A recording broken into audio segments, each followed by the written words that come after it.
Happy World Hijab Day.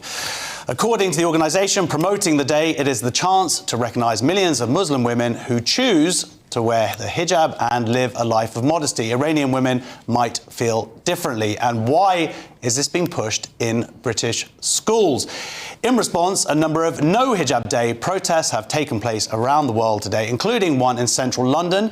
GB News viewers can see a placard that was shown in London that reads, "Standing with Iranian women who are being slaughtered by the Islamic regime.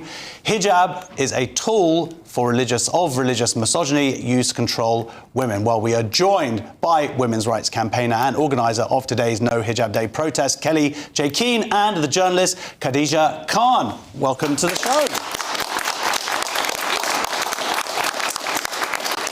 So, Kelly J, this is something that you saw, that they were doing these No Hijab Day protests around the world, and you decided to also add the UK to that? Well, I was approached by Yasmin Mohammed, who's a woman living in Canada, who at 19 was forced to marry an Al-Qaeda terrorist, and then she left the religion when she had a baby girl, and she asked if I would do the Tower Bridge protest, which I was very happy to do. Yeah, so do you think that something like this, like having a counter-protest, Khadija, is a good thing to sort of drawing attention to World Hijab Day? Or do you think there's any harm in having something like World Hijab Day? I think this whole commotion about World Hijab Day, it's not only misguided, it's profoundly misogynistic and tone deaf and dismissive of unspeakable sufferings that women and girls, they endure around the world. And this kind of initiative, which are very reckless, I would say, because we know that there are millions of women who are suffering, who are forced to wear this attire. So such initiatives, they exemplifies that how the language of tolerance in a free democratic society such as Britain can be weaponized against liberal values that upholds bodily autonomy, equal rights for women, and women's dignity, on all levels. So we see that liberals here, Western liberals, they have been urged to wear hijab for one day in order to show solidarity with women who quote-unquote choose to wear hijab, because I take it as a claim, because there is no agency in this choice. Because when you are told to wear hijab for religious reason or for, to uphold the honor of your family or religion, I think there is no choice involved. However, that is another discussion. We are talking about those women, millions of women, Iranian women, Afghan women, who are forced to wear this attire, who are being tortured, who are subject to sexual assaults, who are being incarcerated, and in worst cases,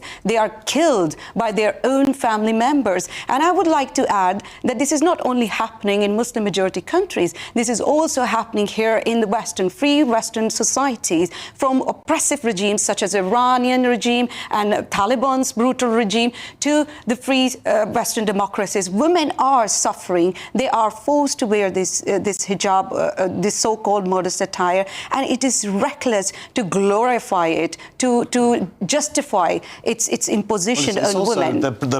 Kelly J, it's the promotion of it. When you have something like this World Hijab Day, and they're going, and it's in schools, and they're like encouraging young girls, non-Muslim young girls, to put it on. And I'm just going to read something here. They said to promote wearing the hijab as a personal choice and empowering for many women. Well, the word "many" there, I'm sure there are many women who feel like it is empowering, but there are also many other women who are literally dying to have the choice to not wear it. Well, look, I think what we also know is it's a very visible tool of oppression, which is accompanied by many invisible tools of oppression within that young person's life. So when a girl reaches the age of puberty, she's seen as a woman then.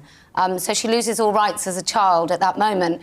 And then she also has to wear the hijab to tell everybody that she's no longer a child, and she can be treated by many countries. When you look at child marriage in Iran and Iraq, in those countries, those women, those girls are seen as women. Well, it's also girls who are much younger than puberty age I've seen wearing the hijab. Yeah, I saw a class about 10 years ago, prior to the trans takeover of my life, I saw a group of 7-year-olds out on a school trip, and one girl wasn't wearing the hijab. And that was in Bristol. You know, I just think this normalisation of it is something that we should be very, very frightened about in the West. I mean, for all women across the world, but I'm most interested in what happens in Britain. And I just don't want to. I don't want to see more and more women subjected to this oppression. I would like to add that this is not about a piece of clothing, really. It's about the ideology that comes with this one attire. This ideology is misogynistic, deeply misogynistic. It's deeply discriminatory towards women and girls. And those women and girls who are forced to or who are made to wear it, they are told that this is the only way they are seen as respectable and noble women in certain section of this country. And this is, I think, this is the point where we are actually at crossroads, to be very honest. We have to be decisive, you know, in our thoughts, in our actions. We have to decide either we are going to uphold or champion liberal values that treat women equally in the society, or we are going to cozy up with Islamic misogynistic perspectives that seeks to subjugate women that seeks to coerce women into... I guess the World Hijab Day, they're trying to sell themselves, though, as a progressive cause. They're saying, hey, this is oxymoron. This is oxymoron. This is what I mean, saying that the hijab is a matter of choice, it doesn't really add up, because it's an oxymoron saying it, claiming it, that it's a matter of choice, because we know that when Sarah Sharif was made to wear, a 10-year-old British girl, she was made to wear hijab, it's just because they wanted to hide her injuries. And that tragedy exposes that how many women and girls that suffers behind these folds of clothing, which are presented to us as progressive, modest clothing. And I'm sure there are some women who genuinely feel that it is empowering for them to do it. But I just want to talk about the, there was, I think in Leicester, there was the Leicester Secular Society. So they created a no hijab day as well, and they had put a poster up with men saying, okay, well, hey, if you're really progressive, let's have men wearing, they could have been actually trans women thinking about it, but let's have men wearing the hijab. And then the Leicestershire Mosque Council put out saying this is deeply homophobic. Sorry, not Freudian slip. Deeply Islamophobic to sort of take the mickey out of the hijab. What do you think of that? Is that a slight hypocrisy there? I think it's quite wonderful when people inadvertently reveal themselves. And so to say it's Islamophobic look, we have a history in this country of taking a jab at things and mocking things in order to be able to talk about them. And so I think the no hijab put a man in a hijab. My personal view is, if men don't want to see women's hair, if they find it really offensive, if they find it something they need to control, I'd recommend a blindfold. And then they don't have to look at any woman's hair or face. And I think it's very pernicious, you know, when they are using the accusation, false accusation of Islamophobia to demonize or to smear those people who are trying to take a firm stand against this misogynistic ideology that comes with this one attire. It is very pernicious, and we have to be very wary of this act that is being done by these, you know, clerics and the people from these mosques, because we are living in a free democratic society, and I'm not into this, you know, going after individuals and telling them that you cannot wear it. But I want to exercise my right to free speech and to debate rigorously, you know, on this issue, because I know that the people who are wearing it, many of them, they are suffering in silence. And if we shut down the debate by hurling around these accusations, which are false accusations, and I think that would be injustice, and that, to those, it wouldn't be fair. Well, that's from your own personal experience. Exactly. I remember reading the article you wrote was fantastic.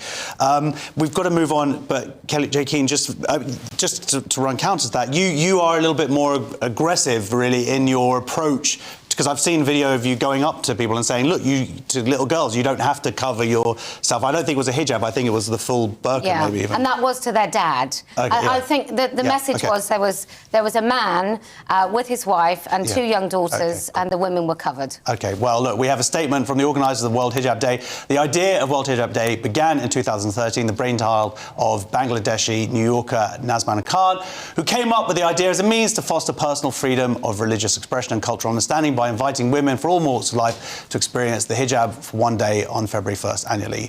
Nizar hopes to counteract some of the controversies surrounding Muslim women's choice to wear the hijab. So,